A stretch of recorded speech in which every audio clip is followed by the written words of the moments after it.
Sam, whenever you're ready. Good luck. So it completely blows my mind to think that everyone has a story. A unique story, a story all their own.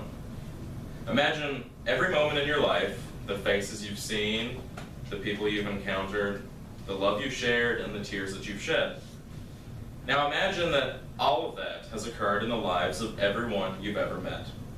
Each person has experiences all their own, things of which we could never imagine. We all like to recount our stories and attempt to do them justice, thinking that we can surmise the meaning of our existence and compress it into a 6 to 10 minute time frame.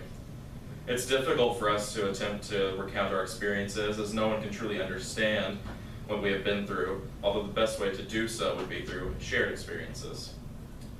We all have people in our lives, or a handful of people who have influenced us greatly and had an enormous impact on us. For me, those people are my mama, which is my mom's mother, and my mom. While my mom has directly shaped me, my mama's influence has been more indirect, serving more as a guide for how I myself would like to live. When I was 6, my parents first divorced.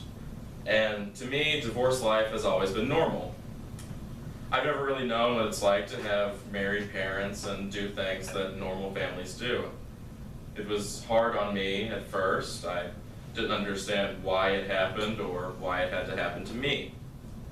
I used to cry every Sunday when I had to go back and forth between houses, and as you can imagine, it was very difficult for 6-year-old me to part ways with one of my parents every single week.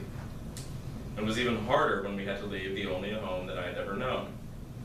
And to this day, when I visit my grandparents on my dad's side, who live right next to my old home, that house serves as a constant reminder of what was and what could have been. Despite all of that, I grew up, and as I did, I grew closer to each parent in a different way. My mom inspired my love of reading and knowledge, as we used to check out piles of books from the library and read them together. I also attribute a great deal of my knowledge to my mom, who taught me to ask questions and be thoughtful. She's an incredibly patient woman who has taught me so many skills in my life, and she's the one who taught me how to drive, in fact. In a way, I think that the divorce is both a blessing and a curse, because if it had not occurred, I'm honestly not sure how close I would be to either of my parents. And likewise, my mama has provided countless amounts of inspiration for me. She's raised 4 children by herself and seen the struggles of doing so. From hearing stories of how she did all she could to provide for her children and show them love while barely making ends meet, I've learned what it means to be resilient, tough, and classy at the same time. Seeing the things that life has thrown at her has also shaped many of my beliefs.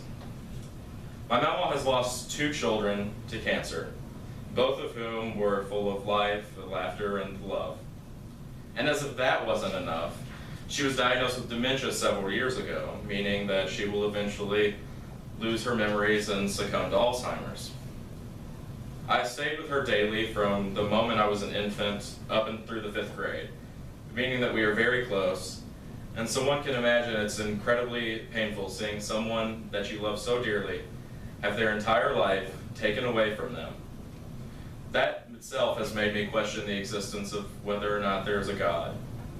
I've often wondered how such a benevolent being can be so cruel to one of his own children. How he can take away 2 kids from someone who has struggled to get by for most of her life, whose kids were her greatest accomplishments, and then have the audacity to take her independence and her conscience. So there is no way for her to ever remember that about her family that she loved. There is no way that I can believe that he is out there listening to what we ask and actually loving us. My biggest goal in life is to be a politician. I feel it is my purpose. Everyone's life has a purpose, and I believe that that's mine. The largest reason for this is that I believe the purpose for politics is to influence positively the welfare of citizens as a whole. My political beliefs fall in line with that. I believe in a system that doesn't detract from social programs but bolsters them, which is in part influenced by my grandma, as I've heard stories of how she struggled to raise these 4 children. I don't believe that that's something that our government should allow to happen. I believe in a system that doesn't discriminate based on gender, sexual orientation, or race, but instead is welcoming to all members of our society. And also a society that doesn't push people away, but instead offers a helping hand. My political beliefs come from researching politics and policy and understanding the background of my grandmother.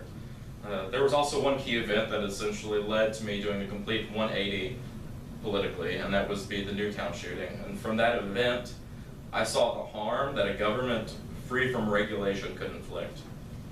I'm not sure how, but this caused me to effectively see the light, for lack of a better word, on so many issues and realize exactly what the moral and most fair side of the political spectrum was. The author, John Green, who wrote The Fault in Our Stars, put it best when he said that there will come a time when there are no human beings remaining to remember that anyone ever existed or that our species ever did anything. There will be no one left to remember Aristotle or Cleopatra, let alone you. Everything that we did and built and wrote and thought and discovered will be forgotten, and all of this will have been for naught. While this may be harsh, it's incredibly true. It blows my mind how we feel that we are important, but we are actually insignificant. Every person since the dawn of time has had an infinite amount of experiences, and only a fraction of the people alive are even deemed memorable. And it only proves what the great American poet Robert Frost once said, that in 3 words, I can sum up everything I've learned about life. It goes on.